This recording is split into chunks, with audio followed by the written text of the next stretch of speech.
Movie Mavericks. The Movie Mavericks Podcast. Movie Mavericks. Speaking of fucking long, uncut European cocks. The Movie Mavericks Podcast. Now for your hosts, Jason and Trevor. I can't wait. Hey now, everybody. Welcome to episode 188 of the Movie Mavericks Podcast. I did a hey now for Jason. Thank you. He was bothering me about it. So hey now, everybody. You brought it back. Got a little short episode here. Yeah, I hope I brought it back. I mean, I've been doing it quietly. Episode 188. Jason's got a rundown. All right, we're doing the box office prediction game. Identity Theft and Side Effects, the two big nationwide releases this weekend. Also talking about those best Superbowl ads. I know everyone out there, a third of the country apparently watched this thing. What did you think were the best ads out there for movies? We'll talk about our favorites and the worst one, of course. Is Marvel Studios planning a Planet Hulk feature after this next incarnation, this third phase of Marvel superhero films? Also, The Heat, Sandra Bullock, Melissa McCarthy film has been moved into a summer slot, which I could line up to be a big hit for that. And Ben Affleck's Argo wins the DGA award for Best Direction, even though he was not nominated for that category in the Oscars. As well as Trevor and I taking a look at the box office weekend, the box office. You like that? I just all of a sudden came from Boston. Hey. Throw it out there for you. A box office. I'm going to stay with it. Sound like, yeah, it's because you tweet a lot too, don't you? I ate Melissa McCarthy for lunch. All right, looking at the box office weekend, February 1st to the 3rd. First, let's play this damn game. It's not a question of enough, pal. It's a zero-sum game. Somebody wins, somebody loses. Let's play the HSX.com box office prediction game. This is a miserable weekend at the box office. Yeah, so, Bullet to the Head failed, Stand-Up Guys failed, Warm Bodies did fine. But, yeah, poor Stallone. He really got the worst of it, didn't he? Yeah, out of all the three guys, I was really pushing for this to do well. I think it was bonehead to open this up on Super Bowl weekend. This is just, you knew something like Warm Bodies was going to do well. The two movies as well? Just, we'll get into this more at the box office breakdown. So did you win the weekend? Who won the weekend here? Well, if the numbers hold, I think I won. Yeah, we're doing this off of estimates. So far in January, just like last January, Trevor is kicking my ass. But Warm Bodies was 19.5. I said 20. You said 18. Bullet to the Head. So, I mean, that's a draw, right? Bullet to the Head, though, is going to be the one that just put the bullet in my head. A win for me by 5. Bullet to the Head's 3. Stand-Up Guys, I won as well because you went higher and it went way low. So, I'm pretty sure I won. No, we're good. Sorry. We'll actually have those up on the prediction game page at MovieMavericks.com when the actuals come in on Monday. So check back for that. As well as leave your predictions for this new batch of movies. Here we go. Identity Theft. I think this might be a big breakout hit. I've seen Melissa McCarthy and Jason Bateman making the rounds on the late-night talk show circuit. Both personable and funny. The clips I've seen of this are actually fun. Those clips they show on those shows are never funny. You know, it's just the blurb you've seen on television. The one I saw the other day made me laugh, and you can tell Jon Stewart was laughing too. So, I don't know. I think this movie is going to be a big early year hit. What do you think? What's going on here? What's the score? Yeah, I think it's going to be big. The bar set at 20. This is her movie, right? This is on her shoulders? No. You don't think so? You don't think this is all her? It's also on him. On Bateman? No, because this is not a little bit. This is clearly a buddy movie. Bateman can be in Bombs and like Extract and The X, and nobody gives a shit. He'll come back. I mean, prove that anyone cares that this movie bombs. It's going to hurt her. I doubt it hurts anyone. To be honest with you, it is what it is. She's a TV star, really, and she's got that Mike and Molly thing that she's doing to fall back on. That's doing gangbusters. So does this hurt anybody? No. And Bateman's a former television star himself. Right? I mean, right? Bateman came from the world of television. This is directed by Seth Gordon, who did the King Kong arcade documentary there, and has gone on to have a hell of a film career. He did Couples Retreat, Horrible Bosses, and now this. And this looks like maybe his third film that can be a $100 million grosser. It's pretty impressive. Yeah, and he's got some good stars. Like as you said, these are funny people.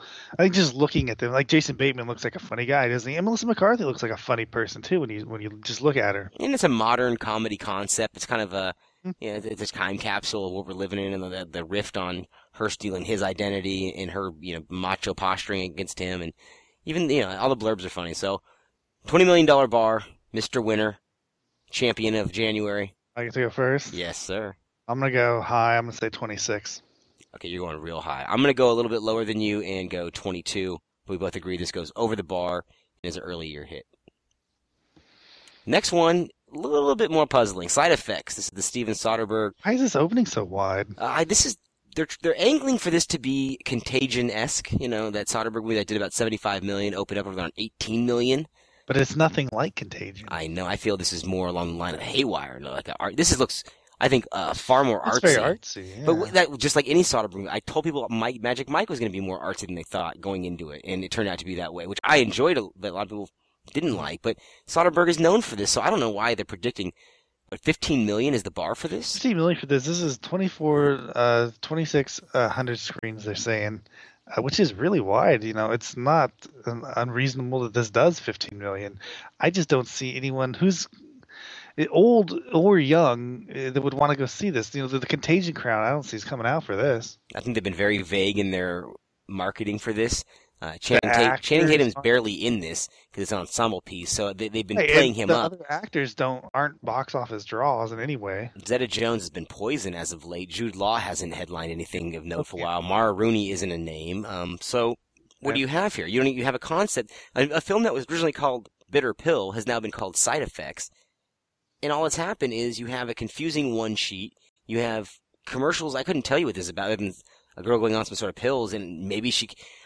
In the days of the 90s, you could have a decent opening weekend and salvage maybe 15 to 20 million out of this thing.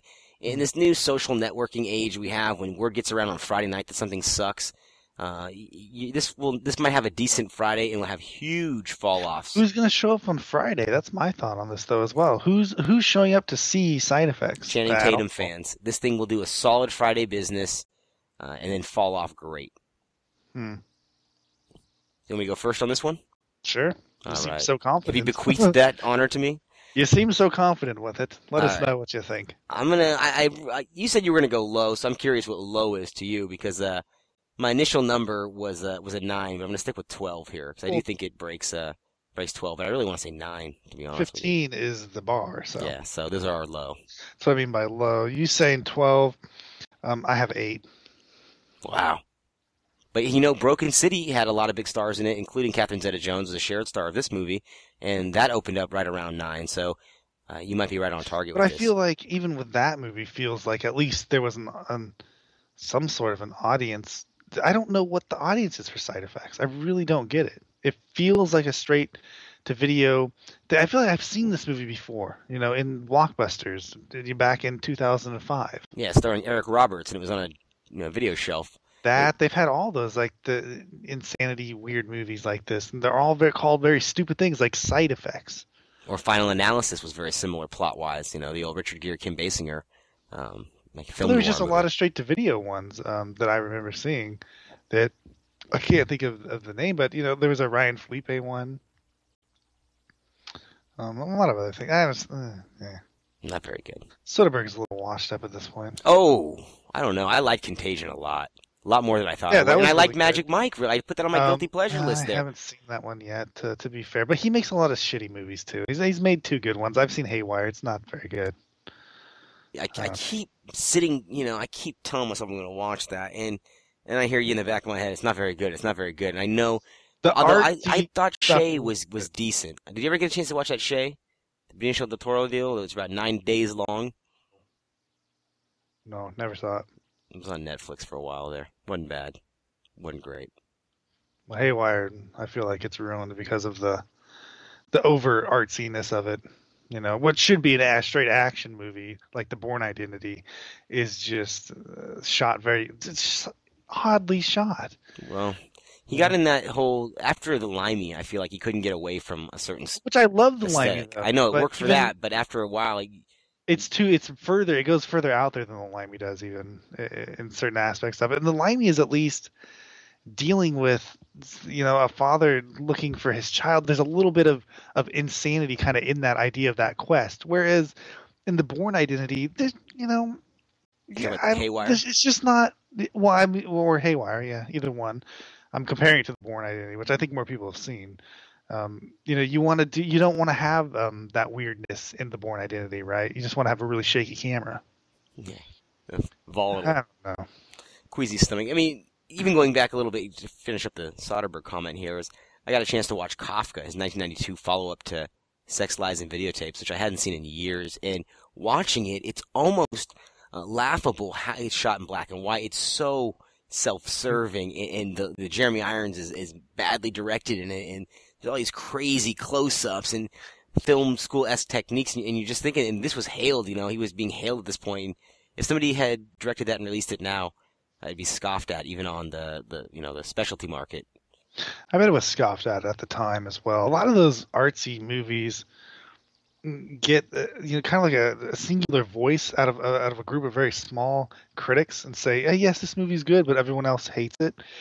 To be fair, it happened with Drive, a movie both you and I really liked, but nobody else liked Drive. We agree. We're in that group for that movie. We got good accolades, right? Somebody, people will always, the small group of people will tell me how great Gumbo is and try to convince me that I hate Gumbo. I'm missing the boat on Gumbo, and I might have my own reservations about that movie, but it's one of those things, and I think that we happen to be on the in crowd for Drive, but not for something like Gumbo. So it happens for other movies, right? Exactly, I agree. Get that like spearhead push of like, oh, this is an excellent movie. Doesn't everyone say that? But when you really look into who's saying this movie's so great, it's really just like 10 people, and then nobody else. The movie going public, I just didn't even care to go see it at all. So it wasn't any kind of a hit at all. Mm-hmm. That happens a lot. I think it happens to Soderbergh a lot. He has had a career full of box office smashes, and then some of the smallest releases. Well, you look at Contagion. That's a movie that gets passed over as really part of the Soderbergh canon, I think, because it's not so artsy. Very well done, though. I mean, on a very subdued, great movie on a very subdued level, and it's full of a lot of Soderbergh motifs, but isn't full blown Soderbergh. Right. Shot in that Soderbergh way. So I would like to go back and look at Traffic. I picked that up again recently, and I never liked Traffic. It's been too long since I've seen it. I can't make a sound judgment on it, but at the time I remember being very disturbed by it. But I got to look at it again. And it started that whole look too. Remember that Traffic look? I wouldn't even remember it. It's stopped recently. I mean, is it migrated to television, right? I just remember, that is true, it has migrated to television. I just remember all the Traffic knockoffs. They were literally about the same kind of, they looked very similar, but then they ripped the look off. Like that look became synonymous with movies like Traffic. Well, you got to look at it after Pulp Fiction when we had things like 2 Days in the Valley. And, that's true as well. Things They Do in Denver and You're Dead. And some of them are enjoyable and whatnot, but like that whole... But I felt with Traffic, it was more, instead of being more of an homage type thing, it was more of just a straight rip-off. Let's make some quick money. Isn't it always? All right, on that cynical note, let's take a quick break and come back with the news. Have you gone to the Movie Mavericks Facebook or Twitter page? I thought not. Do this now, and be sure to follow and like us. It's good for you and for the Penguins.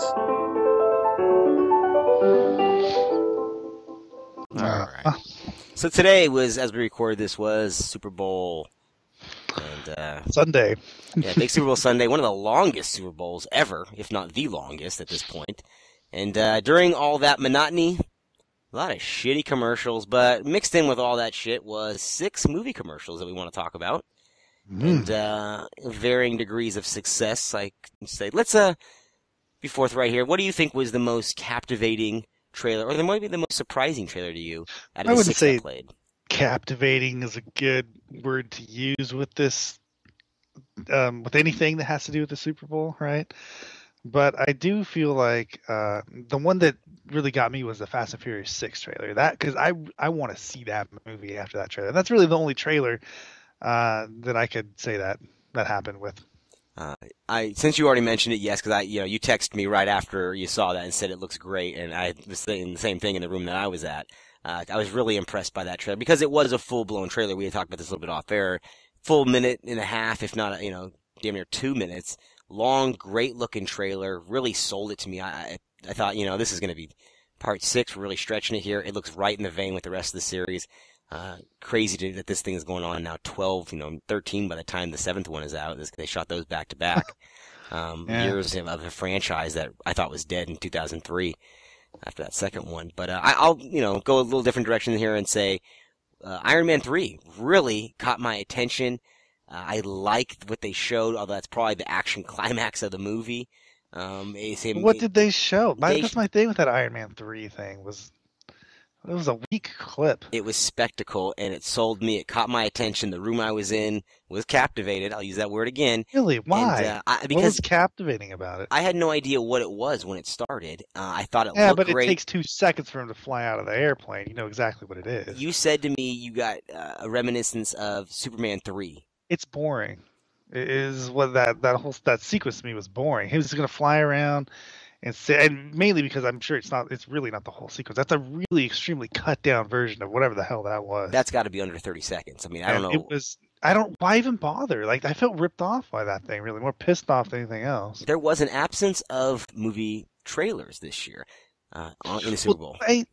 They did that Iron Man 3 spot, but then they had which I never even watched the extended one, but you had to go online to watch the full thing. That's stupid, right? Why would you do that? Because they're charging $3 million for the full minute, and they want to get those Facebook likes up and the whole nine, because that buys the buzz. I think the thing that came out, Star Trek trailer that was stupid too. I thought the Star Trek trailer was really underwhelming, unfortunately. Which I've gotten the vibe off of a couple of those trailers, and let's be frank, I got that vibe going off the original trailers, and was really won over when I saw the film. So maybe that's good for this movie. Maybe they will. It'll woo me when I'm in there, but these trailers so far have looked mundane. They look boring. It's just people crashing ships into the planet. It's not exciting. I thought it was also a missed opportunity for marketing. Star Trek, the futuristic Star Trek takes place in San Francisco. You had the San Francisco 49ers in the Super Bowl. You could have done some sort of, this is San Francisco circa, 30, 35 or whatever. You could have played with it a little bit instead of just showing a cut and dried clip that gave us nothing particularly new or exciting. It just looked like everything. It looked like Oblivion. It looked like Pacific Rim. It looks like it has the same. I'm not seeing anything that would lead me to believe that this movie is going to be the movie of 2013, December 2013. All right, Oz, The Great and Powerful was another one that played, and I did like what they did with the beginning of that trailer, having it in full screen, and then as he goes into Oz, opening it We've up. already talked about that, though. That's not as in the trailer. I know, but I'm glad they at least expanded that, because that did catch the eye of quite a few people in the room that I was in. So I think the movie's going to be a big hit. I don't know if it's going to be worth it. I hope it's better than Alice in Wonderland, is all I keep saying. Yeah. I think it'll be fine. It'll be okay. Nothing great. The Lone Ranger, what'd you think of it? I mean, it's another Lone Ranger clip. Same old shit, though, isn't it? It feels like it wouldn't be a Super Bowl without a Jerry Bruckheimer, Johnny Depp production to hawk. But where's the special? I mean, aside from, I think Fast and Furious 6 did it right. And everybody else really got this, and I mean everybody else. The commercials were just drab and crappy for the entire Super Bowl. Yeah, it was a downer of a year. It was exciting. I Even think the that halftime show we spoke of is not exciting. We maybe have reached the apex of the funny, ironic, commercial-driven. Where the commercials are just as part of much of the show. That really started in the early '90s. Or maybe mid-90s, and it really peaked, I think, maybe even a couple years back, because we seem to be just getting stale retreads, and some of them were just downright awful. It didn't happen at all this time, did it? No. The GoDaddy commercial was stupid. I guess the Goat commercial thing was okay. I mean, even the perennials were not very good. But let's talk about what I think was the worst trailer of the Super Bowl movies that were shown was the World War Z, which was a 30-second clip, basically, of too short of the things we've already seen in all these things. The trailer, and just I think that's actually, just too short, right? It's worse than the other trailers because it doesn't make any sense. It explains nothing about that, doesn't it? It's a blur. It's a shot of spectacle and a release date. Well, how many people even knew those were zombies? Unless you knew that, people didn't even know what it was until the title came up, and a few people had read the graphic novel or the source novel, whatever it may be, and said, "Oh, okay, well, that makes a little sense." It's really weird zombies, and that was an odd, as you say, a blur is a good way to describe that trailer. It's like, oh, Brad Pitt, people running, okay, over. You're like, what the frickin' hell? Horrible. Yeah, not a good year for ads at the Super Bowl. So Trevor says the best one he saw was Fast 6. I agree with you. That was a hell of a one, but I'm going to have to say Iron Man 3 caught my attention the most, and World War Z, just a bad. I'm just thinking that's going to be one of the big bombs of the summer. I keep thinking that nothing I see from that looks like there's going to be anything interesting going on. Mm-mm. I possibly disagree with that a little bit. Really? I want to see World War Z. You have to text me and let me know how it is. All right, Marvel Studios in the Phase 3 are possibly planning a Planet Hulk feature, huh? Didn't they do one of these animated, the Planet Hulk? Did they? I have no idea. Yeah, I think I saw it. These Hulk things, huh? They may have. This is supposed to be after Avengers 2. This is going to be the most realistic or most humanistic Hulk story of all time, huh? So they're touting. That's what they're touting. I mean, you recently watched the 2003 version, now 10 years old, if you can believe that, one with Eric Bana, the Ang Lee one. It was on TV. I know, and you said to me that you really thought, what, the comic book panels were bugging the shit out of you? Is that what you told me? The way that they decided to shoot it as if it was a live comic book was horrible. You know, all the panning, all the... Yeah, the boxes, just the way they worked it in. It's slick. It's nicely timed. It's fucking annoying. You know, I'm not watching a comic book. I'm watching a movie. Do the full thing. There's so much about that movie. I forgot why I hated it so much. And by just watching the last, half an hour, I realized, oh, this is complete crap. I looked at it a couple years back when the new one, or at the time new one with Edward Norton was coming out. And I remember thinking during those sequences that it was, I didn't really remember where to focus my attention. You know, usually when they do that, the director is good at where to giving you what is most important. And they kind of do that, but there's a lot of times when I just found myself gazing. It's all for flair. They'll just show you a guy turning around. And there's no break. Right? Yeah. So you're just inundated with this moving in, things splitting apart. This comes down here.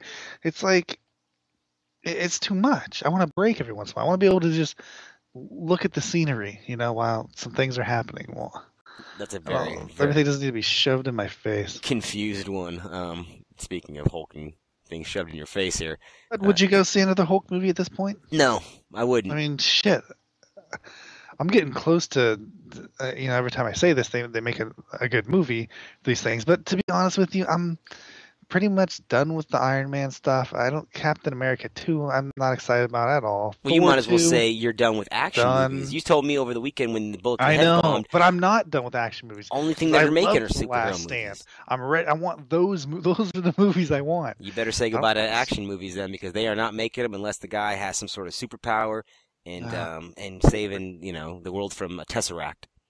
I'm really bored with superhero movies at this point. I think I'm ready for Kick-Ass 2. I think that's gonna be really good. But aside from the offbeat stuff, the Marvel, the DC stuff, I'm really frightened of. Yeah, Planet Hulk though, outside of an Avengers 2, which I thought they handled that character so well, and the Avengers casted it well, wrote it well, interacted. But how many times can you do that? And it's proven that it's just not a character that translates into something that needs its own film. We've said this time and time again on this show. I hope they get the idea that as an Avengers ensemble, we got a Hulk as a great tag line, great trailer line, all that kind of stuff. Let's not extend it past Avengers 2, please. And Mark Ruffalo doesn't want to do it, and really, who else are you going to get at this point? Let's stop revolving doors. These characters are iconic characters. You don't just throw everybody you got at it at some point or another. Like, who wants a shot at Batman now? It's not the way you do this. That's pretty much what they're doing. They're doing it with... Disney has just gone apeshit with this stuff. I don't know. It's crazy, right? I mean, May 3rd, we get Iron Man 3. November 8th, we get the Thor 2. Then the next April, we get the Captain America. Then August after that, we get Guardians of the Galaxy. Then... May 1st was Avengers 2, right? And then this Phase 3 shit begins after this with Ant-Man. We get in 2015, November. And then possibly another Hulk movie now. Oh my God! And let's also remember that dispersed in between there, you're going to have Star Wars films starting in 2015. So I don't think people understand really what this is like. This is like releasing a goddamn James Bond movie every 4 months. That's what this feels like to me. Because this is all the same shit. And wouldn't we agree, and I think Skyfall's grosses would agree with this here, that longer the period between them, not too long, but a good period between them.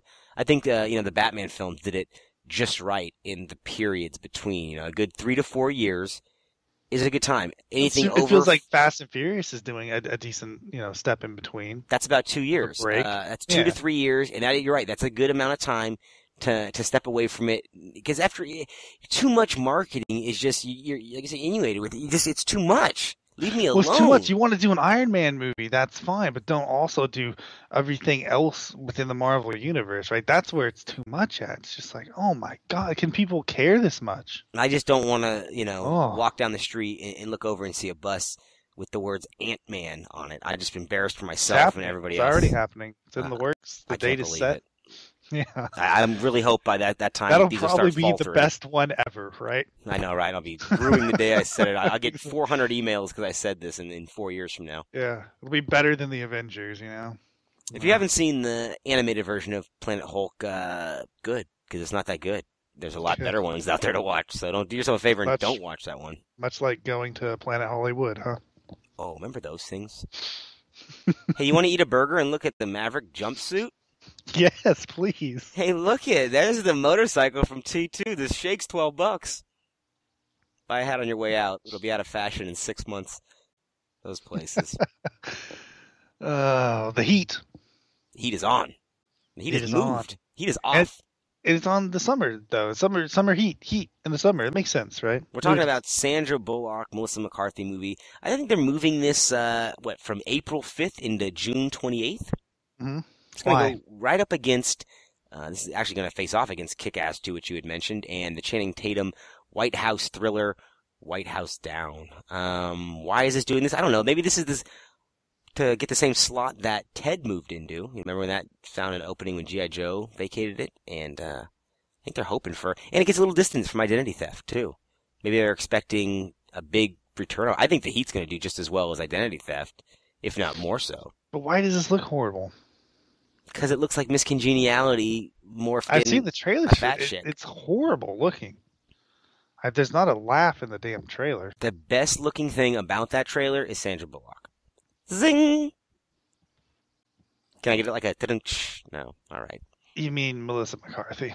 Isn't that who Sandra Bullock will look like one day? Let's hope not. Wow. Hey, if Jesse James didn't turn around, we're good. That is just rude. I'm sorry. Rude. Anybody that knows me knows I love Sandy B. I called that shit back in Demolition Man, all right? Oh, God. Mine. All right, moving on, I guess, after that. Jason can't take the heat.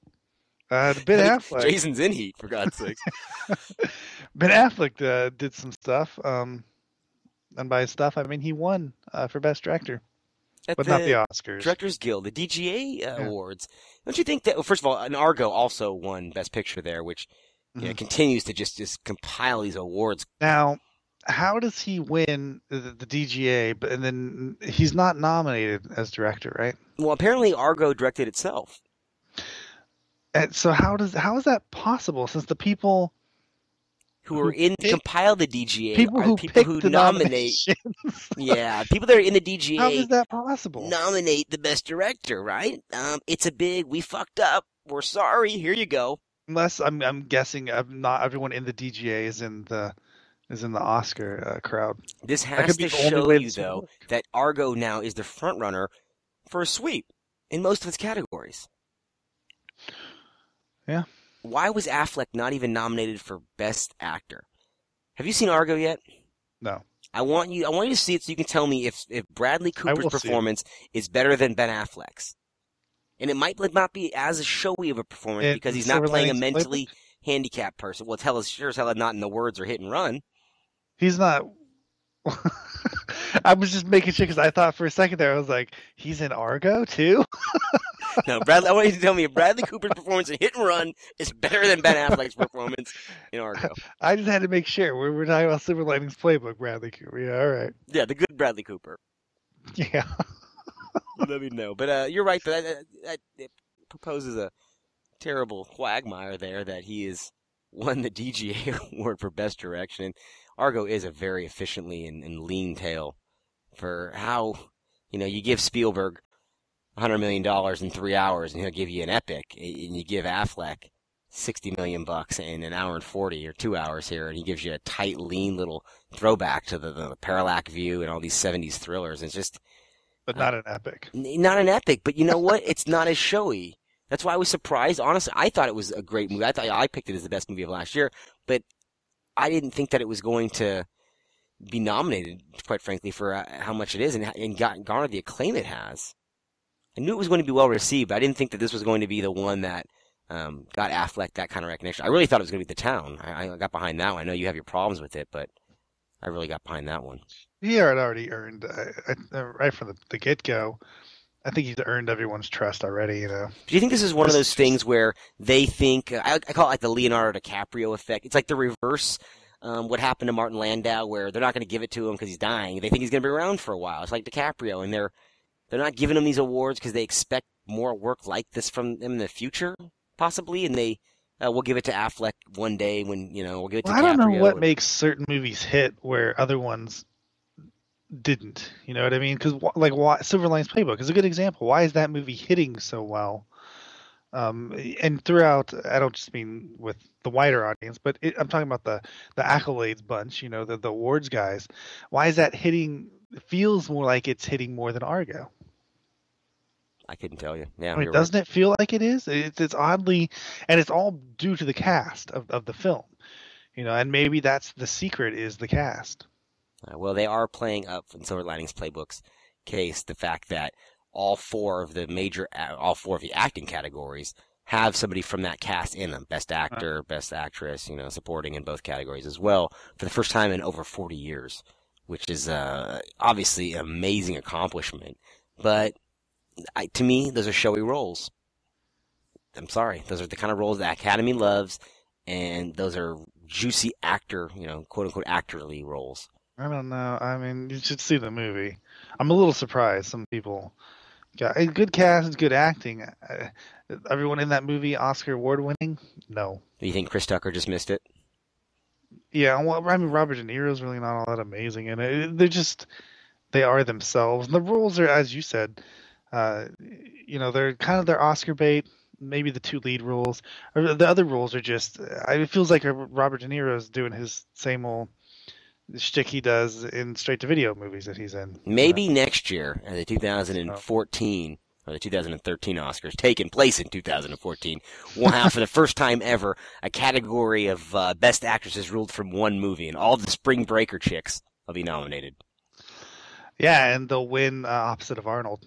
Can I hope? Is that possible? I think so. Sly and Arnold win together? That's a different last stand, my friend.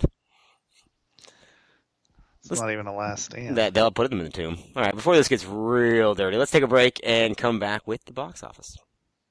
Oh. Let's take a look at this web of intricate numbers and digits. It's quite overwhelming. Now for a complete breakdown and analysis. Box Office Weekend Breakdown.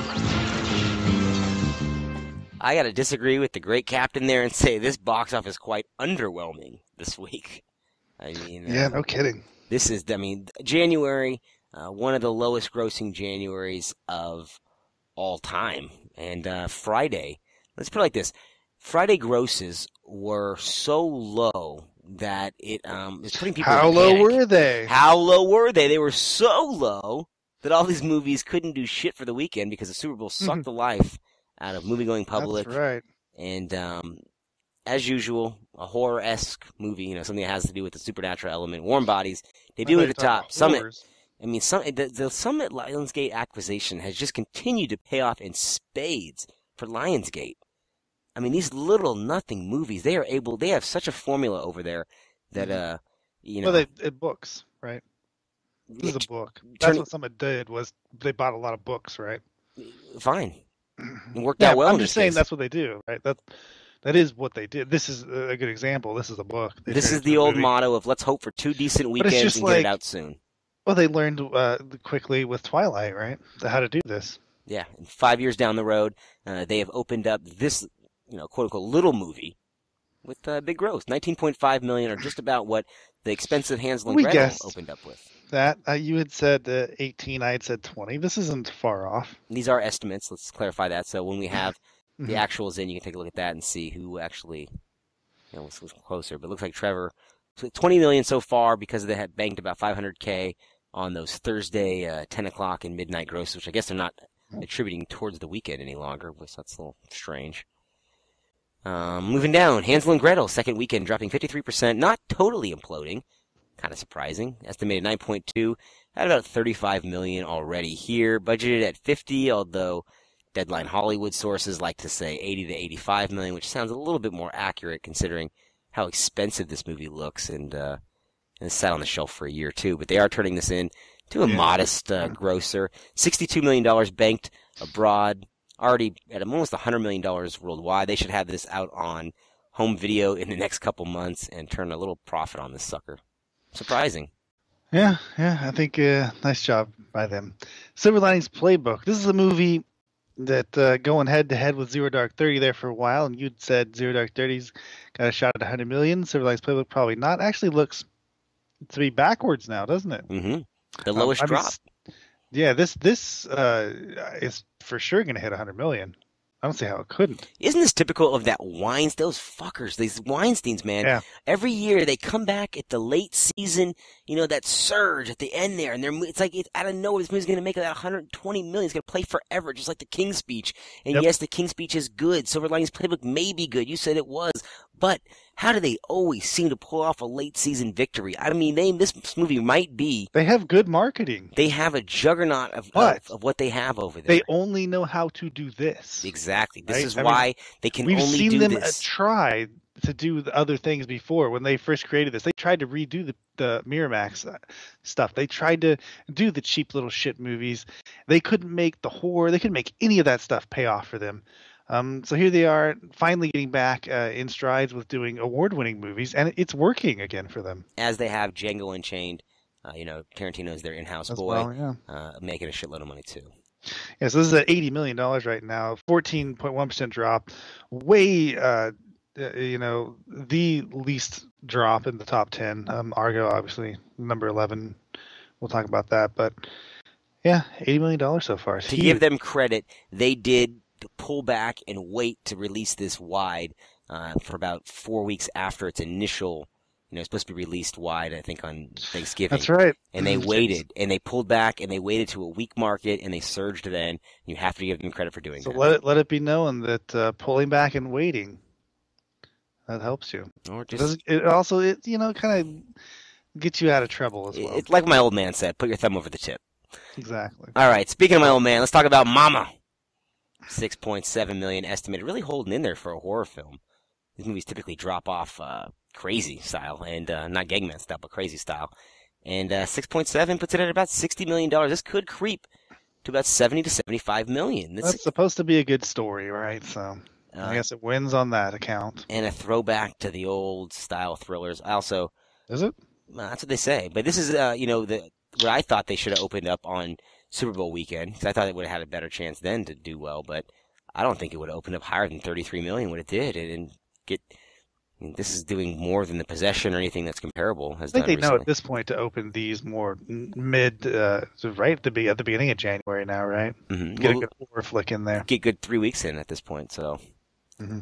All right, Jessica Chastain is in competition with herself because she's also in Zero Dark 30 in the 5th spot. 5.3 million, only dropping 45%, estimated at 77 now, just a hair under what Silver Linings Playbook is. You're right, I thought that Zero Dark 30 was assured of a $100 million gross. Now it looks to be a wobbly proposition unless it sneaks out a Best Picture win. The heat off this movie has fallen tremendously. Wouldn't you agree? Yeah, that's what I'm saying. I think people have seen Zero Dark 30 that want to see it, yet somehow not everyone's seen Silver Linings Playbook. How is that possible? I don't know. Yeah, I thought the audience would be bigger for Zero Dark 30. I think that it maybe is that saturation point. We're going to see sharp declines here in the next couple of weeks. Bullet to the head. Oh, what Dead an on unfortunate Arrival title as well. It should have just been called DOA, man, honestly. $4.5 million, man. Ouch. I'm dejected. Yeah. All my boys aren't opening shit up anymore. Will Smith stumbled Men in Black. Cruise can't seem to open up anything anymore. Schwarzenegger's going in the shitter. Stallone, I mean, my God, this movie was. If I was going to have this kind of heartbreak, could I have had it last April when this thing was supposed to come out? I could have a year to get over it. I mean, this is more depressing than the Super Bowl. Yeah, we still got the tomb, though. So I'm counting on the tomb. Maybe getting these guys in there and getting 2 or 3 for the price of 1 ticket is what the gimmick they need, because on their own, it seems like without a solid concept, they can't sell it just anymore on their presence. Yeah, Parker in the next spot, 7th spot, $3.2 million, down to 54%. It's grossed $12.4 million. Damn you, Statham. Statham outgrossed Stallone and Schwarzenegger, and I'd asked you off air, do you think that this is something that one of our listeners posed to us? Is it ageism in the case of Stallone and Schwarzenegger, and Statham's movie doing better? And I thought, maybe is it the Lopez effect? Is her demographic coming out? But then you said, no, this is what the Statham movies do, and you're right, this is actually doing worse than what the normal Statham movies do. This will be lucky to clear the 17 to 20 million that Safe did. I think this was just a bad idea to release these 3 consecutively, culminating in Bullet to the Head, which was released this weekend, friggin' Super Bowl weekend. I think it's too much, right? Honestly, you got Die Hard, which I think will do great, but Snitch, I think I even have problems with after looking at these grosses. Yeah, but you're asking a very small, apparently a small group of fans to come out for 3 weekends in a row. Well, not going to happen, right? Estimated ticket sales, Bullet to the Head got about 600,000 admissions this week, estimated. That's terrible. That's woeful. Then again, 100 million people will watch the game today, and most of them were doing chores yesterday so they could sit on their asses today. Yeah. Django Unchained in the 8th spot, continuing to hold really well, $3 million. This is now officially the highest grossing. All these sort of Tarantino, Weinstein records, it's breaking, although in adjusted terms, Pulp Fiction still holds that title at $197 million, which just doesn't look like it'll reach. At one point, this looked like it was going to outgross True Grit in 170 to 180 million range, but we'll see. We'll see if it continues that. It'll be a rough ride to 170. But it gets there. Again, Tarantino comes out with a movie. I look at the trailer and I say, there's no way that this is going to be accepted outside of a certain group, and proves me wrong again. Yeah, Westerns will do that. Every once in a while, a Western will surprise. Just like True Grit did, although I didn't care for True Grit. I didn't see it. Les Mis. Yes, our favorite movie of the year. Yes, our pick for... What, Strong Sleeping Pill? NyQuil of the year? The NyQuil of the Year award goes to Les Mis 2012. I've never seen it. I've always fallen asleep before the first credit rolls. It's like narcoleptic. I don't know. Down 42%, 2.4 million. 141 million so far. Why the hell are you people seeing this? You can go watch other Les Mis movies. Have you not been to see the damn show before? It makes me think, how did the version with Uma Thurman and Liam Neeson and Jeffrey Rush tank so bad? If everyone under Rush, we interviewed Peter Hyams, who told us his dream job. This is about a year and a half ago. His dream job, we said at the time, was to do a film musical version of Les Mis. And right after that, they announced this project. And I bet you no one is more upset than Peter Hyams saying, "I told you this could have been a blockbuster." Would have been his first one in many a year, but still. It is surprising to me that people went out and saw this as much as they did. I knew people would go see it, but it's a lot of people that went to go see this. I can take those same statements and apply them to the film in the 10th spot, Lincoln, which continues to impress, popping back into the 10th spot. Last week it was in the 11th. It jumps back into the 10th spot, 13th weekend and release, 2.4 million estimated, now at 170 million. I told you this thing's got an outside shot of, getting close to $200 million. You've seen it. I think it looks boring. It is boring. But it's hard to say it's boring because it's not boring in the sense that it's dense, man. And you really have to want to get through this movie to get through it. And I don't mean dense in like a Hobbit sense of dense. I mean like characters and names and factualities. But it's got great, it's good too. It's worth watching. It's just... It is, you get what you pay for. Don't go into Lincoln thinking you're getting anything but a movie about Lincoln and great acting and nice direction, but a screenplay that is expansive and dense. Expansive. So no vampires. Right, no vamps. Just gothic kids. Argo's in the 11th spot. Jumped up, increased. The only thing in the up until the top 20 that had an increase week to week. That's because they added 300 theaters, increased their count by a third, jumped up 15%, estimated 2 million, puts this sucker at 120 million. I mean, one of the highest group of Best Picture nominees, highest grossing group of Best Picture nominees of all time. Yeah, and apparently everyone's really, I guess exhibitors are really working with them to keep these things in theaters right now. Which I think is a good idea. I'm glad that people are getting the chance. Me too. Well, to I see just say this. Argo gains 300 screens, right? That's a lot. That's because The Last Stand lost 2,500. I'm aware. Yeah, I know. They're bleeding screens. We're going into February. We're going into Oscars. It's nice to see that they're willing to keep these older movies around for so long. Argo's in its 17th weekend. I mean, 5 out of the top 10 are Oscar holdovers. 6 out of the top 11. And out of those top 10, only one of these films is a 3D presentation, which I think just goes to show you that 3 years removed from that Avatar fad, we are really, as a movie-going nation, done with this 3D, unless it is absolutely warranted. And in some cases, okay as it is, but... Also done with the 48 frames per second. I hope that does not take off that high frame rate. I'm actually intrigued still. I'm still got to see something. Just The Hobbit wasn't going to be for me in 48 frames. Go down to Fry's. I was just at Fry's the other day. Maybe you don't have Fry's in your area. An electronics store of some sort. All their TVs, they had the high frame rate stuff running. It looks horrible. It's going to run from the high frame rate. It looks like things are in fast motion. It's disgusting. It makes me want to break shit. It makes me want to say, your shit's broken. There's something wrong with your shit. It's not working right. Fix it. That should just be on the cover of the Hobbit DVD. There's something wrong with your shit, attributed to Trevor Anderson. Mavericks.com. An unexpected journey. Yeah, that makes sense. All right, the only other film that we had done in our prediction game was The Stand-Up Guys. That opened up outside of the top. It utterly bombed, although it had a nice per-screen average, higher per-screen average than Bullet to the Head. Didn't want to say that one, but regardless, 1.5 million. This thing was reviewed terribly as well. And although it is nominated for 1 Oscar for Best Song, which is peculiar. Weird, right? And this is directed by Fisher Stevens, if you didn't know. So I thought that was a little peculiar too. But I do have intentions of seeing this, so I'll let you know what I thought. Okay, you'll be alone. Yeah, I know. So just like in the theater for Broken City and Gangster Squad and everything else I've seen recently. I'm getting used to seeing the movies not only by myself, but in an empty theater at this point. Mm-hmm. All right. That's what I meant by alone. Yeah, well. You're very alone. This isn't a Paul Rubens-esque trip, okay? All right, that wraps up episode 188. We want to thank you all for joining us on our Monday edition. We'll be back with you again this week. I think a couple weeks, a couple shows this week I think we might have for you.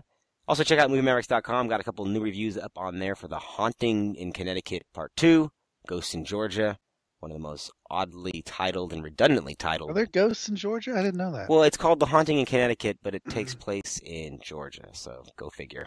If you haven't seen it, it is available on video on demand and in some select theaters. Read the early review on MovieMavericks.com. Speaking for Trevor Anderson, I am Jason Rugard, and we are the Movie Mavericks. Oh my, another magnificent episode has come to an end. If you're craving more, set your destination to MovieMavericks.com, Warp 9. Engage!